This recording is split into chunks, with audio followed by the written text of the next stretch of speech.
Lunancho! My name is LC and welcome back to a brand new video essay. Today we're undertaking something I've covered before in detail in the past, and that is the Yakuza Substories. In this second volume, I've collected a selection of 5 more substories from a variety of games in the series to dissect and discuss. So without further ado, let's dig in. The Homeless Men and the Cats. In Yakuza 4, there's this hilarious and weirdly wholesome substory that takes place underneath Kamurocho. You're playing as Saejima when you come across a group of homeless guys trying to feed some stray cats. One of them is trying to offer the cats some beer, and he's annoyed, saying they just won't warm up to them. Another one steps in, says he loves cats and tells everyone to step aside, and goes, meow, expecting that to work. It doesn't. The cats don't react at all. He's totally baffled, saying my old cat Miko would always come to me when I did that. They're all frustrated because they just want to help the cats, but if the cats won't let them get close, they can't tell if they're hurt. And if they're hurt, they can't fix them up. One of them says, if they won't let us touch them, we can't see if they're hurt. That means we can't fix them up. That's when they notice Saejima nearby and go, hey, you a cat lover or what? But before he can even respond, they just assume he is and go, you look like one. We need your help. Try to get these kitties to open up to us. We can't treat them unless they let us near. Then one of them straight up asks, can you tame the cats? Saejima, being Saejima, shrugs and goes, why the hell not? And agrees to give it a shot. Then the game hits you with some truly ridiculous choices for how to approach the cat. Meow like a kitten, bark like a puppy, and cry like a girl. Embarrassing options, I know. I never thought I'd see Majima being forced to do any of these, but hey, every day's a new experience, I guess. Saejima even says, guess I better start learning their language, hesitates, then awkwardly goes, meow. And somehow, it works. The striped kitten in front of him responds with a loud meow, and Saejima figures it must have let its guard down a bit. The cat-loving guy is absolutely stunned and says, incredible, the cats won't even give me the time of day. But Saejima notices the cats still don't look so great. He says they don't look too good, and the group concludes that they probably need some real food in their system. The beer guy chimes in again saying, then they need a drink, as if beer was the obvious solution the whole time. The guys ask Saejima to go grab something that the cats might like. Another prompt pops up with 3 more hilarious options. You gotta offer lost cats some milk. They're hurt, so maybe some stamina and eggs? Probably wouldn't say no to dog food. Saejima heads out and, like a good dad, comes back with the milk. The cats perk up and the homeless guys thank him for his help. Then things take an interesting turn. The striped cat actually gives Saejima a pendant, which, I don't know how that's possible, but it happens. And it's not just any old pendant. It opens up. Inside is a note that reads, below the theater, wood grain floor. Saejima tries to refuse the gift, but then the white cat gives him another pendant. This one has a note that says, bone poster, 4 green X's, check the wall. The homeless guys are floored. One of them asks, did those cats just give you treasure? Saejima shows them the notes, and another guy goes, maybe they're the geese that laid the golden eggs. Saejima sets off to figure out what the notes mean. He ventures deeper into the theater underground, and as he walks through the halls and rooms, he starts to notice everything the cats mentioned. Wood grain floors, bone posters, and several green X's marked on the walls. Across from the green X's, there's a glowing item. He checks it and finds a note that says, 2 big circles on the ceiling, check the light on the fire hydrant box. He keeps moving and eventually finds a spot that matches the description. Near a pile of boxes, he finds another note with yet another clue. A room with 2 picture frames, check the bookshelf. And tucked inside this note is something new, a cat's key. He puts it away and eventually locates the room the note was referring to. There's a wooden bookshelf in front of him. He checks it out, figuring this might be where the key comes into play. But just as he's about to use it, the surly homeless guy, the one who tried to give the cats beer, suddenly appears behind him. Turns out he's been following Saejima this whole time. Then another one of the guys shows up too, saying they deserve some good karma for rescuing the cats. They demand the key from Saejima. Big mistake. After they get their asses beaten, cheeks clapped, the cat-loving guy finally shows up. He chews the others out for being so greedy and says they're missing the point. Also, it turns out that the cats have taken a real liking to the cat lover. He's the only one they're hanging around now. Saejima offers a chill solution. They all use the key together and see what's behind the bookshelf. He crouches down, opens it up, and finds a stuffed toy? The 2 guys who just got clapped think Saejima's lying and trying to hide the real treasure, but he shows them the stuffed animal as proof. They grumble and walk away, leaving Saejima and the cat guy behind. The cat lover suggests maybe the toy was actually meant for the cats. As soon as he says that, they notice a twinkle coming from inside the toy. Turns out it's hiding one of those underground locker keys, the kind that lets you collect mysterious items. Score. The cat guy tells Saejima he should name the cats. After he does, he says Saejima's welcome to come visit them whenever he wants. And just to cap it off, you get 50,000 yen for completing the substory. I always love when substories are short and sweet and still manage to be this fun and memorable, and this one really delivers. The Curse of Onomichi. In Yakuza 6, there's this sub-story that honestly caught me off guard. One night, Kiryu's just taking a stroll around the graveyard in Onomichi, and he starts getting this weird paranoid feeling, like someone's watching him. He turns around, and sure enough, there's this ragged-looking ghostly dude that's just standing there, staring right at him. Kiryu immediately goes into survival mode. No time for questions, he says to himself as the ghostly guy starts walking towards him, clearly looking to throw hands, with a sword in hand no less. So they scrap. After a short fight, Kiryu blacks out and wakes up on the ground, confused as hell, wondering what the hell just happened. That's when this older guy shows up, takes one look at Kiryu, and goes, "You look like you've seen a ghost." Kiryu replies, "I did more than just see it." The guy introduces himself as the Gravekeeper, saying he came by because something felt off tonight. He also points out that Kiryu must not be from around here. People usually avoid the cemetery completely. Even kids stay away. Then he drops some spooky lore. If the legends are true, the ghosts haunting the place are pirates who used to raid the inland sea back in the day. Apparently they were rowdy and always looking for a fight, even in death. The Gravekeeper suggests Kiryu come back another night to humor him. Naturally, the next night, Kiryu's back in the graveyard. He starts getting that same strange feeling, and this time he knows it's the ghost pirates. He turns around and boom, there's the same ghost from before, sword and all. Then another one sneaks up behind him. It's on.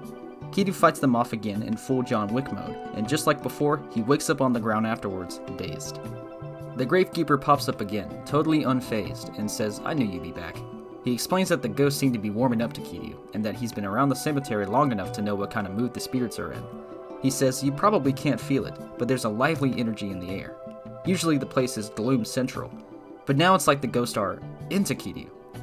He walks away with a cryptic line, "Maybe you're the one to put their souls to rest." Another night passes. Kiryu returns again, this time with a purpose. He feels the ghosts around him now. Sure enough, they appear. Kiryu tells them, "I'm not that interested in fighting, but insists, I'll go on until your souls are at peace." They fight again. Afterward, Kiryu wakes up and notices something weird.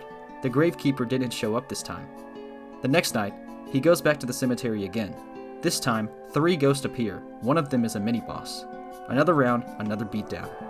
After the fight, the Gravekeeper reappears and says the fog that's always hanging around the cemetery is finally starting to clear up.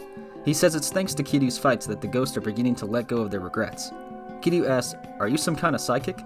And the old man hits him with a surprise. He's actually the 10th generation descendant of the ghosts Kiryu's been fighting. Then the Gravekeeper drops some serious backstory. Apparently the ghosts weren't just pirates. They were mercenaries hired by a group of Hiroshima pirates back during the Sengoku period around the 1500s. There was this huge pirate war going on, and one faction brought in these mercs to try and tip the scales. Legend says they were powerful enough to take on the world if they were feeling up to it.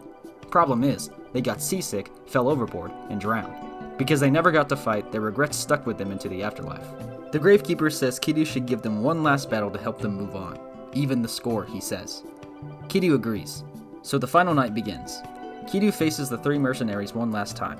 They go at it, and when it's over, Kiryu wakes up, not in the graveyard this time, but in his apartment. Now he's the one confused, wondering why he's not in the cemetery and what happened to the ghosts. So naturally, he heads back. When he gets there, the ghosts are gone. It's just the Gravekeeper waiting. He thanks Kiryu for putting his ancestors' souls to rest, saying Kiryu did what none of their descendants could. Then he gets a little more personal, thanking Kiryu for easing his regrets too. He admits he wasn't strong enough to do it himself. As a token of gratitude, he gives Kiryu a talisman to protect him from spirits, saying he shouldn't be seeing any more ghosts as long as he keeps it with him. Kiryu accepts it, looks up, and the Gravekeeper is just gone. Poof. Vanished. That's when it hits you. The Gravekeeper was a ghost all along. It starts off creepy and mysterious, ghost pirates with swords and fog and graveyards, but by the end it's surprisingly heartfelt. Honestly, it's one of those short and sweet stories that just really sticks with you. Gourmet Traveler. This substory in Yakuza 5 takes place in the snowy city of Sakumino, and you're playing as the big man himself, Saejima. While wandering around near Curry Shop S, you spot this woman hunched over in a little lot just to the west. She looks like she's about to collapse, so naturally Saejima approaches and asks, "What's wrong?" and tells her that she looks like she's about to faint. The wobbly woman slowly straightens up and insists she's fine. Then out of nowhere, she asks if Saejima knows the restaurant Matsuo Lamb Barbecue. Saejima thinks she's asking for directions, but she quickly clarifies she already knows where it is. She explains that she's been fasting for a long time in preparation for the best lamb barbecue ever, and dramatically declares, "An empty stomach is the best seasoning." Saejima, understandably, thinks she just wasted his time and starts to walk away, but she stops him. Turns out she doesn't think she can make it to the restaurant on her own and asks if he'll escort her there. Saejima's cool with it and asks where the place is. She tells him it's on Nakatsuki Street, and off they go. Once they arrive at Matsuo Land Barbecue, Saejima figures that's that and asks if he can head out. But the woman insists on treating him to dinner as thanks. Saejima's a little reluctant, but she hits him with "people your age always beg us younger folks to show more gratitude." Saejima, thoroughly roasted, agrees to stay. She introduces herself as Mami Yamashita, a food journalist. When Saejima asks if she's working right now, she says nope, this is her personal time, so treating him is totally fine. After a proper introduction, they get down to business, aka eating. Mami explains that the lamb they serve here is specially selected from the best flocks in New Zealand, and the sauce they use took 10 years to perfect. She calls the place a juggernaut among its competitors, so yeah, this isn't your average barbecue joint. Once they're seated, Mami asks if she can order for both of them, since she's already done all the research. The food arrives and they both dig in with zero hesitation. Saejima remarks that the lamb ain't even gamey, and Mami agrees, saying it's leagues above any other lamb barbecue. Saejima is low-key amazed by how much food Mami is putting away. She casually mentions that she usually orders 3 big bowls of rice when she goes out. She asks Saejima what he does for a living, but he stays pretty vague with his answer. Then he flips the question and asks if she's a full-time food journalist. She says unfortunately no, but she also does some acting on the side. Not super famous or anything, but she eventually wants to get into voice acting. Then she hits him with a serious question. Do you mind if I order more barbecue? God damn! After the meal, they head back outside and Mami says she's never happier than when she's eating good food. She asks Saejima what the tastiest thing he's eaten recently was. He thinks for a moment and tells her it was deer stew, a dish he had in a hunting village after getting caught in a blizzard. He says the man who saved his life was the one who cooked it, and that it was the best meal of his life. She asks what it tasted like, and Saejima admits he's heard deer meat has a particular odor, but to him it just smelled amazing. Maybe it was the miso. Then he offers to hunt her some deer next time he's on the mountain as thanks for the barbecue, but Mami's like, I want food now, and just like that, they're off, to the mountain for some deer stew. Somehow, she beats him there. Saejima, probably a little impressed and a little concerned, stops to talk to a local villager. The guy tells him that some weird girl from Sukumino came charging through earlier, muttering things like, the deer stew is calling me, and had bloodshot eyes. Saejima gears up in his hunting outfit and heads into the mountains where he finds Mami lying by a downed tree, totally out of it. She's mumbling something about catching deer. Saejima just looks at her and says, you're ridiculous. You can't hunt deer without a gun. He helps her back to the village and they finally sit down to enjoy some hot deer stew together. Mami says it's delicious and totally unlike anything she's ever had before. Saejima grins and says it's still delicious even when you're not starving yourself. As a token of appreciation, Mami gives him a gift, a celebrity perfume. Not a bad trade for dragging her through snow and saving her from hypothermia, honestly. Be my boyfriend. In Yakuza 0, on the bustling streets of Sotenbori, Majima finds himself in the middle of a situation that's, well, let's say unexpected. As he's walking, a young woman suddenly runs up to him, clearly in some sort of distress, and out of nowhere, begs him to be her boyfriend. Majima steps back, clearly caught off guard, and asks, am I hearing you right? But she doubles down and demands that he be her boyfriend. Now Majima's gotta make a move. You're given 3 dialogue options. Let's start as friends, I'll take that as a proposal, and I got no interest in women. If you pick the first, trying to ease into things, she shoots it down. No, I really need a boyfriend. I need that extra syllable that makes you mine. Majima, baffled, tells her, you can't just expect the man to jump straight to the girlfriend step, you gotta be more natural. Realizing how weird this sounds, she admits she left out some key details. Turns out she doesn't need a real boyfriend, she needs Majima to pretend to be one. Why? Because her dad is in town, and he's been relentlessly trying to set her up with guys of his choosing. So to get him off her back, she told him she already had a boyfriend. And here's where it gets even weirder. She told her dad that her boyfriend is thin, wears an eye patch, has a cool ponytail, and gives up a vibe like the blade of a knife. Majima's like, hold on, that's me. Why would you describe me so specifically? She confesses it was all made up on the spot. She never expected her dad to want to meet the guy, until he suddenly did. Now here she is, asking a total stranger to fill in the role. Majima puts it together. She wants him to fake being her boyfriend, so dad backs off. She confirms and says if her dad finds out the truth, he'll force her into an arranged marriage with some random stranger. Majima sighs, acknowledging that while she painted herself into this corner, he gets it. He agrees to help, saying, I feel your pain. She thanks him, introducing herself as Coco, but insists he call her Coco-chan. She asks his name, and he introduces himself. Coco smiles and says, then I'll call you Majima-chan. Majima flinches at that. He's not used to being addressed so cutely. But Coco says, we're supposed to be a couple. We can't be all formal like we just met. Then she drops the bomb. We have to go, right now. Majima's like, wait, what? Where? We're meeting my dad. He's already at the restaurant down the street. Majima starts low-key panicking. Can't you just introduce us, let me say hi, and then I'm out, bing bang boom? But Coco insists. Her dad has to know what kind of man her boyfriend is. She drags them off to the restaurant. As they wait for her dad to arrive, Coco gives him a rundown. She begs Majima not to blow her cover or make her dad mad. Majima asks if her dad has a bad temper, and Coco says he's more stubborn than scary.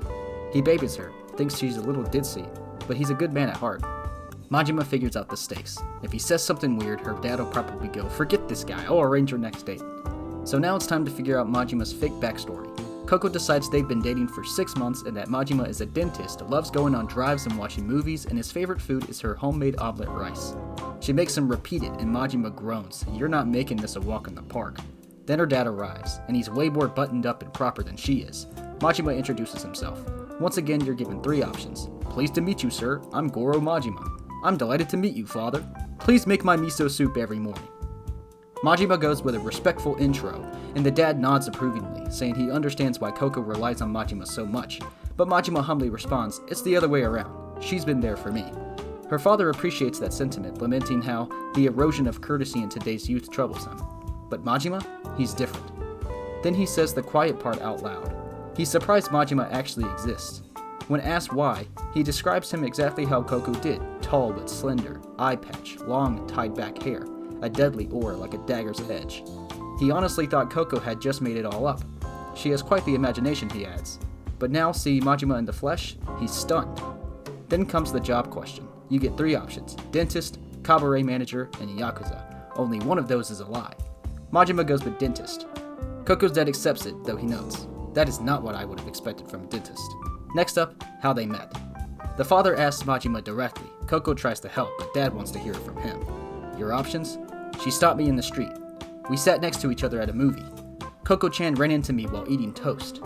Majima chooses the movie story. The dad believes it, since Coco mentioned Majima loves movies. Majima even tosses in a little flair. "It was a tearjerker. I offered her my handkerchief. The rest is history."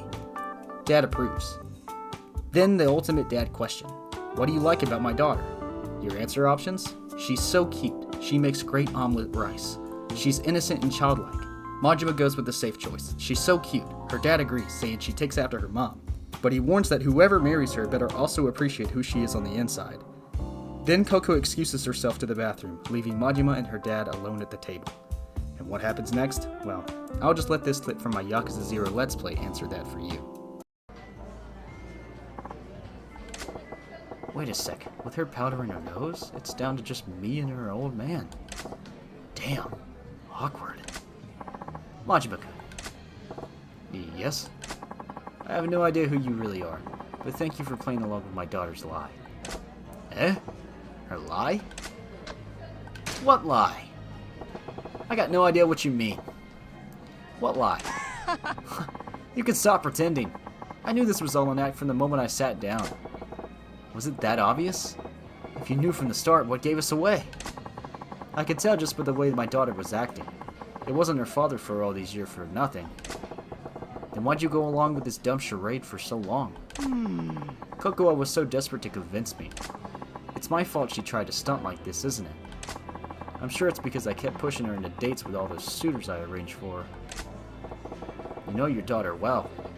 You saw right through her. I lost my wife when Cocoa was still an infant. I raised her alone without anyone's help. I tried to raise her well so no one would look down on her for not having a mother. But I know I've been overly protective of her. I can see now that she's capable of standing on her own 2 feet. Damn, dude. I've got to stop telling my daughter to do this or that. No more pushing her to meet potential suitors. She's her own woman. It's time I learned to let go. But the truth is, there's another reason I went along with her little charade. What's that? Someday, my daughter's going to bring a real boyfriend to meet me. And I thought this might be good practice. Practice, huh? Thanks to you, I got a good idea of what to expect. When the time comes, I think I'll manage. Bah. It still ain't a good feeling to spend so much time lying to someone who knew it from the start. But I gotta tell you, I think avoiding an arranged marriage wasn't the only reason Coco-chan pulled this stunt. What do you mean? I think she was trying to show you that you don't need to worry about her so much. Worry? Yeah. Pretty plain to see that she's the source of a bundle of your worries. I think she wanted to reassure you that she's capable of looking after herself. She wanted to prove to you she could manage her own affairs by getting married. Dude. Sorry, I'm back! I hope that wasn't too awkward for you guys. Did you even break the silence? Welcome back, Koko-chan. So, listen, your dad actually knew... Majima-kun? Yes? Kakuwa, you've done well finding this man. I had nothing to worry about after all. Dad, I know, right? Goro-chan's a super guy, so this means you'll stop trying to set me up, right? Yes, I can see there's no longer any need. Really? Awesome! It's been an awfully long day. I'm headed back to my hotel. Okay, I'll walk you back, Dad. Oh yeah, he stopped me from telling her that he knows. I guess so she can just kind of just move on and not have to worry about that. Goro-chan, thank you so much for being my boyfriend, even just a few minutes today. Goro-chan, I think you did an excellent job pretending to be my boyfriend. Glad to hear it. I wanted to give you this. Thank you. 5 pieces of fluoride. What does that do? Whatever the case, I think I'm free from Dad hounding me to meet his suitors. What a relief. That's good. Yes, well, I have to walk my dad to his hotel. Yep. When you get a real boyfriend, you better do a proper introduction so he doesn't have to worry about you. Hi. I'll try. Bye now. Well, now she doesn't have to. You know, that's the good thing. She doesn't have to, like, find a fake boyfriend. Now she can wait to find, you know, somebody that she actually does like. Which I think is the moral of the story. I feel like this story can be directed towards parents as well. You know. Because it really is a story for parents, you know. Majima-kun, there's one last thing I need to say. Eh? What's that? Majima-kun, I'm glad I got to talk to you. You went through all the bother of Majima-kun, I'm glad I got to talk to you. You went through all the bother of pretending to be my daughter's boyfriend just for my sake. You're a good man. I was trying to put one past you. Don't give me too much credit now. No, not at all. That's why. I'd like it if you would be my daughter's real boyfriend. Excuse me? What'd you just say? I said, won't you please ask my daughter out for real? Consider it for a moment, please? What in the fresh hell makes you think that's a good idea? Because you're the ideal man. I think I can safely entrust her future to you. Whoa, slow down. I'm having trouble believing my ears. You could start by just pretending, that's fine. Heck, if she won't take you, I will. What the fuck do you mean by that? Yo. Huh? Did you just say what I think you did? Yeah, Dad. Yeah, Dad, what's all this about? Give me a break, you two. This is why I'm single. Did he just ask me out, too? He was like, if you won't be my daughter's boyfriend, you can be mine. Disciple of the New Order. In this Yakuza 0 sub-story, you're back in the snakeskin shoes of Goro Majima when he stumbles upon a tense scene on the street. An older woman is pleading with a younger man and woman, both dressed in all white. She's begging them to release her daughter. Naturally, Majima picks up on this and stops to watch. The man in white responds coldly, saying her daughter is with them of her own free will, and that the daughter's accusations are baseless. The woman isn't buying it. She swears they tricked her daughter into joining them. Then the man drops a creepy threat. If the mother keeps up with her venomous blasphemy, her daughter will have to serve atonement for her sins. He claims their group isn't fond of violence, but sometimes it's a necessary evil. With that, he and the white-clad woman walk away, leaving the mother distraught. Majima walks over and asks if something's wrong. The woman explains that those people, a cult, took her daughter away. When Majima asks her to explain more, they decide to chat somewhere quieter. The woman tells him her daughter's name is Iori. She's 20 and just a college student. Majima, being Majima, asks if she's really sure they're a cult or just a bunch of kooks in pajamas. She insists this is the real deal. She didn't realize something was off until Iori's school called, saying she'd been skipping class. But her daughter still left for school every morning, so one day she followed her and watched her walk straight into the cult's building. When she confronted Iori about it, her daughter didn't get mad. Nope. Instead, she tried to recruit her own mother into the order. The mother says she's never seen the daughter, so vacant. Iori always gets this distant look in her eyes when she talks about the group. Then the day after that conversation, cult members showed up and took Iori away. Not by force, she went willingly. Still, the mother keeps coming back, hoping to get a glimpse of her daughter, but they always turn her away. She's already lost her husband, she can't lose Iori too. Then she makes a wild request. She wants Majima to infiltrate the cult. Only disciples are allowed inside, but if he joins, he can walk right in, no questions asked. Majima agrees, though he makes it clear that all he can promise is to tell Iori to come home. She thanks him, warns him to be careful, then drops the most ridiculous name ever, Munan Chohept Onast. She tells him he has to get it right or they'll never let him in. Before Majima heads out, she hands him an amulet she made to ward off evil. He'll probably need it. Down the street, Majima finds Iori and another cultist hanging around some vending machines. He tries to get himself inducted, but there's one problem. He has to remember the cult's name. He's given 3 options. The Order of Moran Chohapt Orest, the Order of Macho Chedipt Orest, and the Order of Munan Chohept Onest. Pick the right one, and the cultist immediately jumps up and down like a kid on Christmas morning. He asks Majima if he wants to be chosen. Majima plays along and they head off to the cult's headquarters. Once they arrive, the man in white introduces himself. Onast for informing me, he says. Majima immediately stops him. The hell's that psychobabble supposed to mean? The disciple explains that Onast is their way of expressing gratitude. You know, like thanks, but with more brainwashing. He tells Majima he'll be observing today's activities and that there'll be a test at the end to measure his faith. But before they can get started, there's a commotion. Someone inside is yelling for help. A panicked man stumbles out, followed by a cultist. The disciple chasing him apologizes and calls the man a debaser. The mentoring disciple scolds him to be more careful, and the other says he'll call for a chastening. The band begs them not to. Majima's not feeling this. He tells them to chill, but the cultist shrugs him off, claiming the guy's just having episodic outbursts of manic behavior. The red flags are flying. They move Majima into the prayer room where about 20 disciples are kneeling, making bizarre teepee-shaped hand signs and chanting, "Shure Peepee!" Majima just stares. The disciple tells him this is their sacred practice, meant to bring enlightenment. Majima interrupts, "Shure Peepee? The hell's that mean?" The disciple says it's training. Through it, they build kulipas, which is their weird made-up word for virtue. The more kulipas you collect, the closer you get to divine rapture from Munan Chohept. He even singles out Iori in the group, telling her to sway more for proper Shure Peepee form. While the disciple is distracted, Majima seizes the chance to talk to Iori. At first she ignores him, but when Majima claims to be the god Munan Chohept, she claims blasphemer. Then he calls her by name, which shocks her. She asks how he knows it, and he says he's got a message from her mother. He wants her to come home. Iori visibly trembles, calling for her mother and saying that her head hurts. The disciple intervenes and scolds Majima for disturbing her during her ritual. He explains they purge all worldly ties during Shure Peepee, even memories of family. Suddenly, the room quiets. The disciple announces the arrival of their guru, Munan Suzuki. He walks in like a discount flower child, arms wide. Munancho. The disciples all reply in unison, Munancho. Majima looks around confused. The hell's a Munancho? The disciple tells him it's their sacred greeting. Majima's forced to say it with the pose. Yes, there's a voice clip of this. The disciple awards him 2 spirit points. Then the guru asks how much titherance everyone has contributed to Munan Chohept.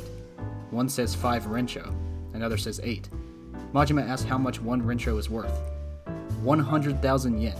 That's about 681 bucks. The disciple explains it's all part of achieving rapture. You gotta let go of earthly things like your bank account. Iori says she hasn't been able to give much. The others immediately shame her for her lack of faith. Then the guru tells her that if she performs special Shure Peepee with him, all will be forgiven. Yeah, we all know what that means. Suzuki takes Iori away, and Majima asks where she went. The disciple says she's off to practice the most sacred form of Shure Peepee, where she becomes one, body and soul, with the guru, and it's only for women. Now Majima's had enough. But before he can bust in, he has to pass the cult's pop quiz, testing all the nonsense he's been taught. He aces it, of course. Then he's brought to the guru's quarters for his benediction. Suzuki gives him a shiny crystal, and then Iori walks in, saying she's cleansed and ready for the special ritual. The guru tells everyone to leave, except him and Iori. Not on Majima's watch. He finally speaks up, telling Iori she's been conned. Her mom's gonna be heartbroken. Iori clutches her head. She asks who is her mother. Majima tells her the cults probably mess with her memory, but she can't forget the woman who raised her. The guru tries to cut him off. Majima shuts him down immediately. Save it, you phony. Iori freaks out again and pushes Majima, and in the scuffle, the mother's amulet falls out of his pocket. She picks it up, and just like that, the memories come flooding back. The guru loses it, furious that Majima ruined his scheme. Naturally, a fight breaks out, and honestly, it's a great one. Majima whoops his ass and claps his cheeks. After the fight, Suzuki's lying on the ground wounded. Some disciples rush in, trying to heal him with weird hand-waving rituals. He snaps, "You dipshits! Don't just wave your damn hands at me! Call a damn ambulance!" Majima and Iori leave and reunite with her mother. The emotional dam breaks. Iori confesses that ever since her father died, her mother cried constantly. The cult promised that they could bring back the dead, but if she stayed with them, she'd be abandoning her mother, and that would be worse. They both apologize for the hurt they've caused and thank Majima for reuniting them. As thanks, the mother gives Majima a traveler's amulet. He gives Iori back the amulet her mom made. He tells her that it worked, plus she got some free pajamas out of it too. Then he says, "Hold on to it, okay? Let it protect you and your mom." The story closes on a heartfelt note as Majima walks away with one final line. "Keep the family together, will ya?" That's about it for today's Substories. I find that the Yakuza games excel in a lot of different ways, and the short adventures that they have you take in between story quests can be super entertaining and thought-provoking. If you enjoyed, make sure you leave a like and subscribe. And let me know in the comments below if you want me to cover any more Substories from the Yakuza games. Do you have any specific favorites? Anyway, as always, have yourselves a damn good one. See ya.